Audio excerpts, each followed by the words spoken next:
Hello YouTube. So now that patch 3.6 is here, Layla has gotten her second ever raid-up banner. Fortunately, she was raid-up with Nahida, whom I really wanted, so I was able to get two characters I really wanted on the same banner. The main place I plan to use Layla is as the shielder for Wanderer, whenever I want to use him with a shielder. Layla makes a great shielder for Wanderer because her shield is very strong, she provides some decent buffing at C4, and she allows Wanderer to get an extra 20% crit rate from his Cryo A1 effect. Getting this extra 20% crit rate is absolutely massive, as it increases Wanderer's average damage by about 12 to 16%. And since Wanderer is able to deal 90% of his team's damage, that can translate to around a 10 to 13% increase in your overall team DPS. Her own personal damage is also higher than that of any other shield option, other than Toma, whose damage is around the same or slightly higher. She doesn't do a lot of damage of her own, but her damage does tend to be about 2 to 3k DPS, which can be a bit noticeable. However, the biggest problem with Layla is figuring out how to properly rotate with her. It is crucial to get the rotations with her right, because if you miss out on that 20% crit rate from Cryo with Wanderer, then Layla loses most of her value, and you would have probably been better off just using Toma. At first, before I had Layla myself to test out these rotations, I wasn't sure if you could actually practically get Wanderer's Cryo A1 with Layla.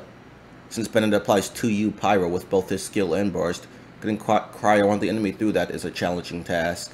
However, I was determined to make this work well. I really love Layla, she is very pretty and I love her character, so I really wanted to make this work. After practicing, I have come up with rotations for several different situations that work, which I will be showing and explaining in this video. Quick disclaimer, the rotations that I am about to cover are all assuming a C6 Faruzan, with a team of Wanderer, Faruzan, Layla, Bennett. If you do not have Faruzan C6, I personally think she's more trouble than she's worth and not even worth using. But do not worry, towards the end of the video, I am going to show you how I would use Layla with Wanderer on a team that doesn't use Faruzan.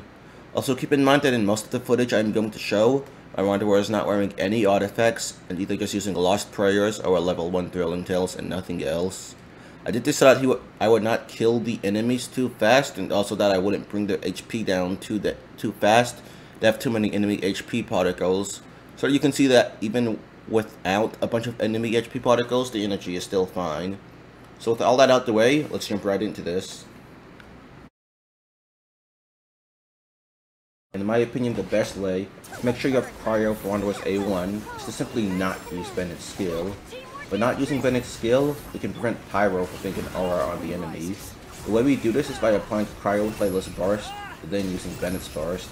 Bennett will melt his burst this way, causing him to simply remove the Cryo aura, but not replace it with Pyro. After this, we can cast Layla's skill to reapply the Cryo, then switch to Wanderer and have the Cryo remaining. So in the full type-dead rotation, this would be Faruzan EQ, Layla QN2, Bennett Q, Layla E, then switch to Wanderer and perform his ideal combo, then burst at the end. In AoE, you can use Layla's burst before Faruzan if you want. However, if you do, make sure you perform QE on Faruzan instead of EQ, so that you have enough time to funnel Harfabonius particles to Bennett. In single target, however, it is very important to use Layla after Faruzan. Doing it the other way around will cause Faruzan swells to remove the Cryo aura and mess up the entire rotation. This doesn't happen in AoE, because Swirl will simply spread that Cryo aura onto every enemy it hits instead of removing it. There are two reasons why we do an N2 on Layla after she casts her Q. The first reason is to simply trigger Favonia's sword. The second reason is because there is a slight delay for Layla's initial Q hit after cast hit the enemy. Forming the N2 is usually enough time for it to hit and apply Cryo. If you swap to Bennett and use his burst too soon, you risk him hitting before Layla's burst does and messing up the entire rotation. Now you might be thinking, if we don't use Bennett's skill, how are we going to have enough energy for his burst? I had the same concern at first. However, after testing, I have found a rather simple solution to this energy problem. First, make sure you're using the Exile set on either Faruzan or Layla. Probably Layla, but it honestly doesn't matter too much who uses it, since the other character can use Tenacity regardless. The Exile set will provide 6 flat energy for every party member except the wielder. This makes a large difference in Bennett's energy requirements, lowering them by around 25 to 30%. Secondly, make sure both Faruzan and Layla are using Favonius weapons. Faruzan is usually always using Favonius anyway, since there isn't much else worth using on her, and Layla is in the same boat. She herself does not need the energy from Favonius, however, this is the best weapon available for her to support the team in this rotation. Third, after you trigger Favonius on Layla, you will want to immediately swap to Bennett and cast his burst, so that he picks up the Favonius particles from Layla. Having Bennett pick up these particles lowers his energy requirements by about 30%, compared to if you had Layla or Faruzan pick them up instead. Lastly, you will want to ensure you are using an energy weapon on Bennett, probably one with a good base attack like Skyward or Sapwood Blade.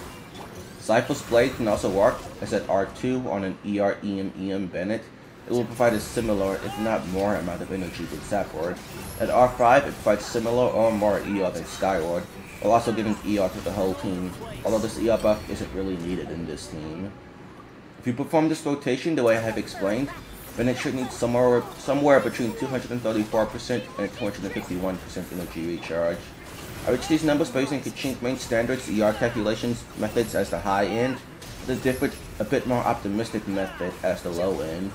Getting somewhere between that range should be a safe bet, but getting even more is better, as long as you are still using a relatively high base attack weapon like Skyward Blade, Sapwood, or Refined Zyphos.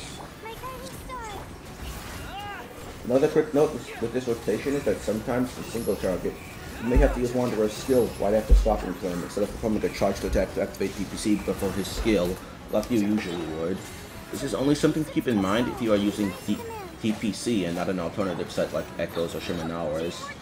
I've found that sometimes, very rarely, but it did happen a few times, that after using Wanderer's charged attack, the Cryo Aura would be decayed before I got to his skill. But as I said, this very rarely happens, but it is something worth keeping in mind. If you do use Wanderer's skill right after swapping to him, make sure you perform a quick normal attack before using his skill, so that Bennett has enough time to apply Self-Pyro and you still get the Pyro A1 in addition to Cryo. This team setup can still work even if we do use Bennett's skill. This is nice for if you are just simply not comfortable with the idea of not using his skill for energy. There are a few things you need to be aware of. First, using Bennett's skill will extend the rotation time compared to if you skipped it, which will result in lower DPS. The DPS is still really good even if you do this, and it becomes about equivalent or slightly higher than what you would get with a C6 Coma rotation. Another thing to be aware of is that in AoE, using Bennett's skill, the rotation allows him to trigger Freedom Sworn, which buffs Wanderer's damage by about 8 to 10%. This AoE scenario with Freedom Sworn Bennett, even with the rotation being extended, this is the highest DPS rotation I have found. But do keep in mind that it drops by about 8 to 10% in single target, since you cannot trigger Freedom Sworn there. Even if you don't intend to build around including Bennett's skill in the rotation, it is still important that you know how to include it in the rotation. This is because you can find yourself in scenarios where you will need to use it for energy.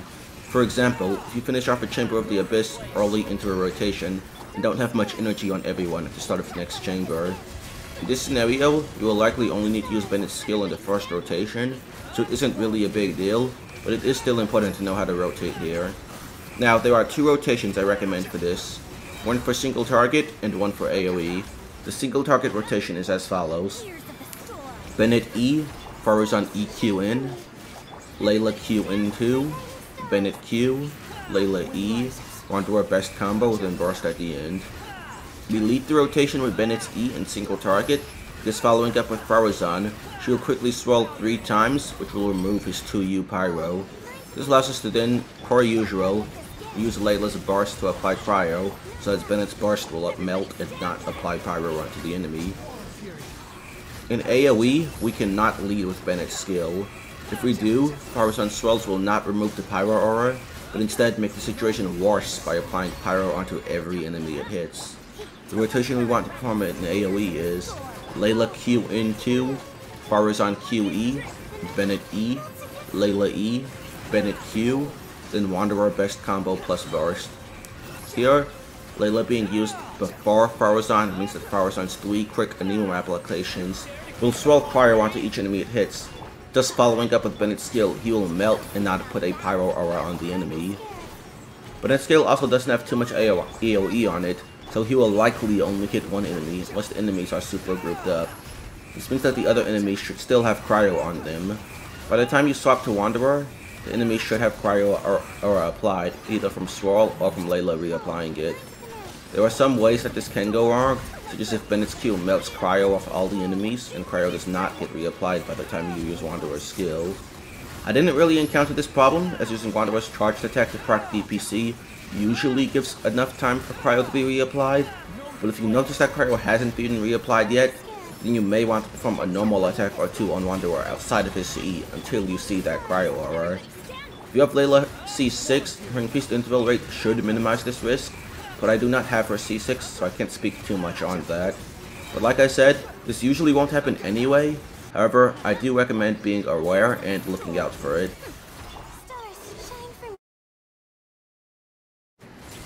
The next rotation I'm going to show is different in that we disregard getting Cryo A1 on Wanderer and instead have Layla buffed by wielding Freedom Sword instead. The rotation is as follows: Faruzan QE, Bennett E Q, Layla QE, Wanderer best combo plus burst. This rotation is very simple and clean compared to getting the Cryo A1 rotations. If you look closely at the reaction text, you can see that Layla gets 2 melts, which would result in triggering Freedom Sword. In single target, you aren't at risk of Faruzan swallowing away the Pyro before Layla can melt here, as her C6 will still be on cooldown. Since this rotation works in single target, and it works in AoE, as there is nothing here that would require a different rotation for AoE. You do not need to skip Bennett's skill, since we do not need a Cryo Aura on the enemy here, which also means that you do not have to use the Exile set. Overall, according to my calculations, playing the team this way is a DPS loss compared to getting the Cryo A1. However, it is a much more simple rotation. An advantage I will say this team has over playing it in the way for Cryo A1 is that against enemies with an innate aura, for example the Thunder Manifestation, you cannot get Cryo A1 anyway, but you can trigger Freedom Swan as long as the enemy's aura is one that Cryo can react with, so anything other than Cryo or Dendro. With that considered, if you are ever using this team in an abyss where there is such an enemy like the Thunder Manifestation, then you may want to switch to either playing it like this, or just using Toma instead if you don't have Freedom. Compared to a C6 Toma, this rotation is slightly ahead of his rotation, but only by about 1 to 2%. One thing to keep in mind with this comparison to Toma, however, is that he needs his C6 to be more DPS than a C3 Layla. The C4 Layla is more DPS than a C6 Toma, so Toma is far more Constellation reliant than Layla. One more thing to consider with all of the rotations I have shown so far is that most of them are quite reliant on Layla's skill cast hitting the enemy. Layla's skill cast damage has a very short range, and you need to be in melee range, essentially making physical contact with the enemy, in order for it to reliably hit. Think of it similar to the range of Barbarous cast E. I haven't found this to be a problem in any of my testing, since I'm already in melee range from rotating through everyone anyway. However, do keep in mind that you may need to dash into the enemy before casting Layla's skill to ensure that it actually hits. If you do miss her skill cast, the rotation can still work as long as Layla's burst hits again before you use Wanderer's skill. However, it is variable how quick it will hit into your Wanderer's fill time. Simply using your Wanderer's charge attack before E to trigger DPC may be enough, but you may also find that you need to do a normal attack or two to get that Cryo Aura applied in this scenario. As I mentioned earlier, this should be less of an issue with a Layla at C6, but I do not have her C6, so again, I can't speak too much on that. I did mention I would cover how I would use Layla with Wanderer if I didn't have a C6 Faruzan. There are 2 teams I would use here. The first team I would use is Double Cryo with Wanderer, Bennett, Rosaria, Layla. Double Cryo setup like this is beneficial for Wanderer because he is getting 12 to 15% crit rate from Rosaria, 20% from his A1, and another 15% from Cryo Resonance. This results in up to 50% additional crit rate. Layla provides value here by being the second Cryo for Resonance, plus lowering Rosaria's energy requirements, and buffing with the Tenacity set and her C4, as well as providing shielding. Using Double Cryo with Wanderer isn't really worth it if you do have a C6 Faruzan, as in order to fit in 2 Cryo units you would have to replace either Bennett or Faruzan. There are no Cryo units that provide nearly enough value to justify this. However, replacing a pre-C6 Faruzan is very easy, and I highly recommend doing so, because pre-C6 Faruzan is just way more trouble than she is worth.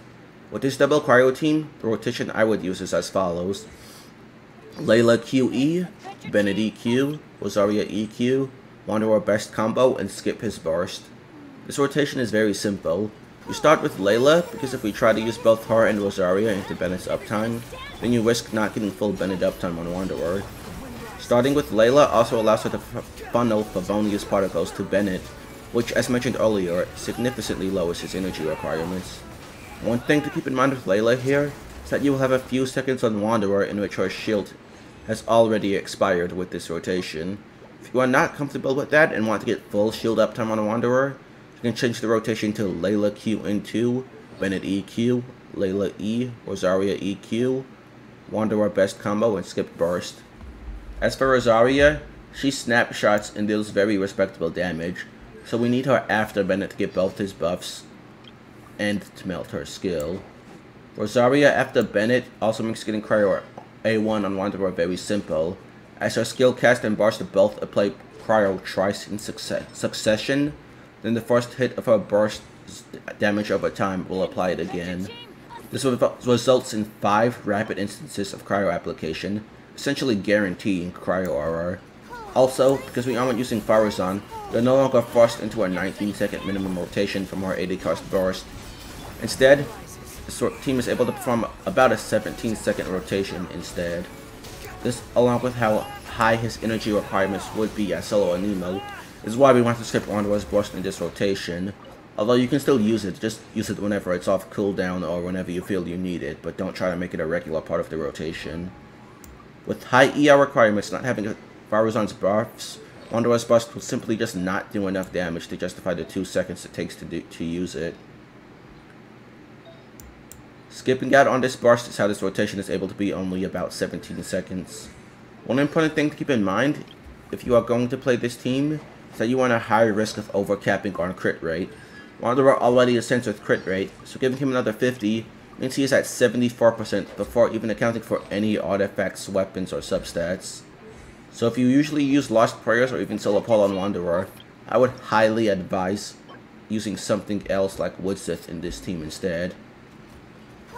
Lost Prayers plus this team would put you at over 100% crit rate, even with a crit damage circlet and no crit rate substats. On my personal Wanderer, I overcap on crit rate in this team even if I use Woodsith. So do keep in mind that with a team like this, it can be much harder to build around. The second team I would use is Wanderer, Bennett, Yunjin, and Layla. This team allows us to get both Wanderer's Cryo A1 even with Bennett here and using his skill.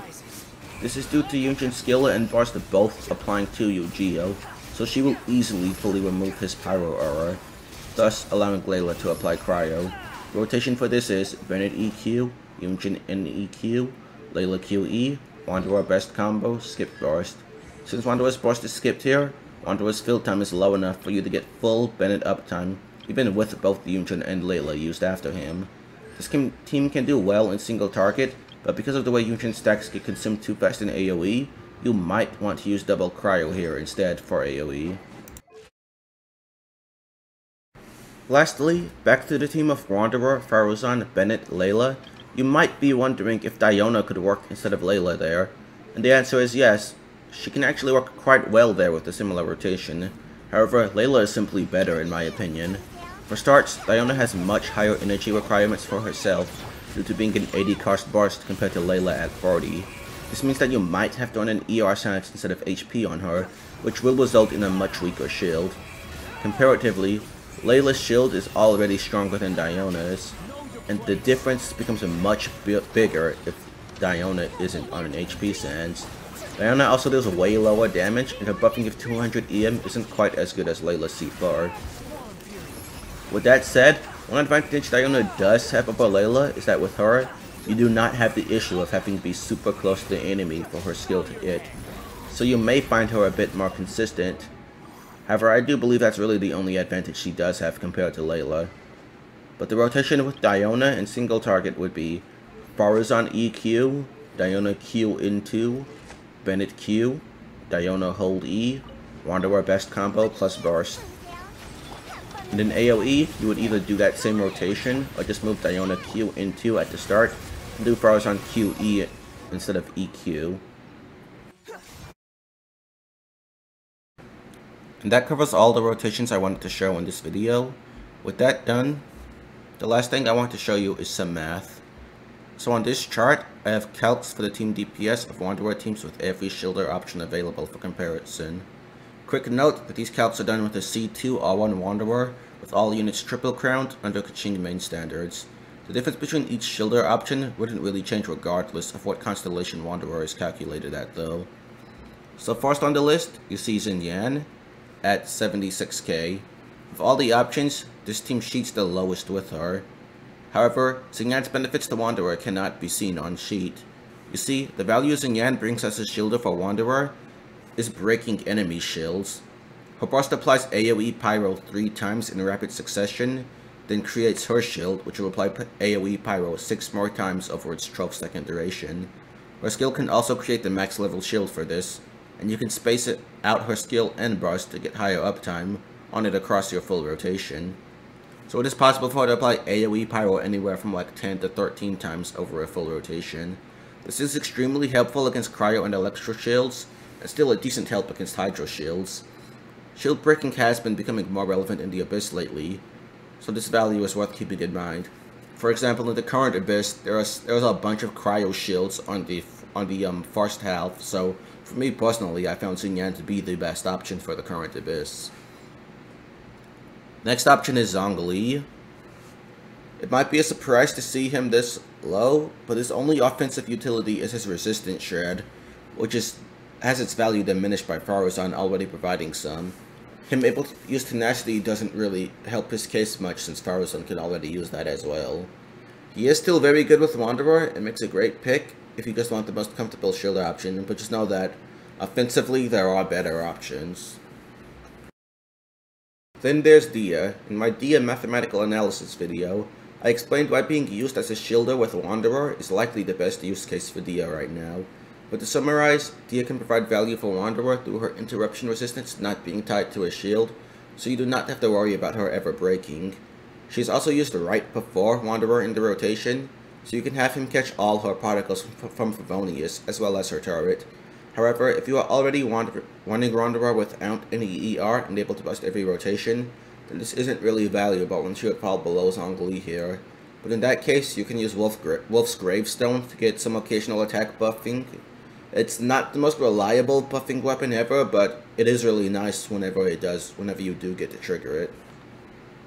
Next, we have Thoma and the Exile Layla team in a rotation where you use Bennett's skill. As we can see, even in rotations where you have to perform Bennett's E with Exile Layla, it is still about equivalent to what you get with a C6 Thoma. But if you have a C6 Thoma and just want simple and clean rotations, he will likely be the best option for you. He's able to do somewhat decent damage if you want him on Emblem, while also providing buffing through his C6. But I also forgot to mention, but him and the other two Pyro options also provide Pyro Resonance, which increases Wanderer's damage by about 6 to 7%, and is why they are able to be competent. Part of Thoma's value is also that, since if his shield breaks, he will just create a new one. He makes an excellent source of interruption resistance, even against enemies that can break the shield. Keep in mind with Thoma that if you don't have him at C4, you might sometimes run into energy issues on him.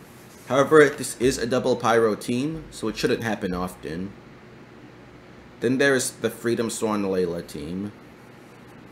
This is the one where you skip out on getting Layla's Cryo A1 and just opt for her buffing with Freedom Sworn instead. This rotation is just as simple as Thoma's, while being slightly ahead and also reliant on constellations, since Layla's buff is at C4 while Thoma's is at C6. So if you want a very simple rotation and have a Freedom Sworn you don't mind giving to your Layla, you might want to go with this. Lastly, we have Exile Diona, Exile Layla, and Exile Layla in the AoE scenario where Bennett uses and procs Freedom Sworn. These rotations are all quite noticeably ahead of the other options, but like I said, I honestly don't recommend Diona unless you just don't have Layla available, since I do believe Layla is just simply superior for the reasons I already mentioned. This next chart I have is showing what happens if you don't have each character's best offensive constellation. So that means it's a C3 Layla, a C5 Thoma, and a C5 Diona. The only thing that really changes much here is Zhongli and Dia being more DPS than Thoma and Freedom Sworn Layla without Cryo A1. So if you are looking for the simplest but still effective option, and you don't have C6 Thoma or C4 Layla yet, using your Zhongli or Dia might be the way to go. But do keep in mind with Dia, like I said earlier, her value does go down if you are already able to run Wanderer without any ER, even with someone like Freedom Son, Layla, Toma, or Zhongli. Did the highest DPS options still remain Exile, Layla, or Diona with skipping Bennett's skill? Okay, now that is everything I wanted to cover in today's video. I'm going to end it off by playing my Abyss footage of me using this team in the current Abyss, so you can see what it looks like there. One thing to keep in mind is that in the Abyss, you aren't always going to want to follow rotations exactly as outlined, as there are many variables in the Abyss that might change the way you rotate for a specific chamber. But yeah, I know this may have been a bit longer of a video than what you were expecting from our rotations guide, but I wanted to make sure I actually taught you everything in depth, rather than just telling you what to do. I would much rather you have this understanding of how and why these things work for yourself. Teach a man to fish, or something like that, whatever they say. But yeah, if you found this video helpful, please feel free to drop a like and subscribe if you haven't already. Also, please leave a comment letting me know your thoughts. Will you be using Layla with Wanderer, or sticking to another shield? Or do you not run him with a shielder anyway? Thanks. Bye.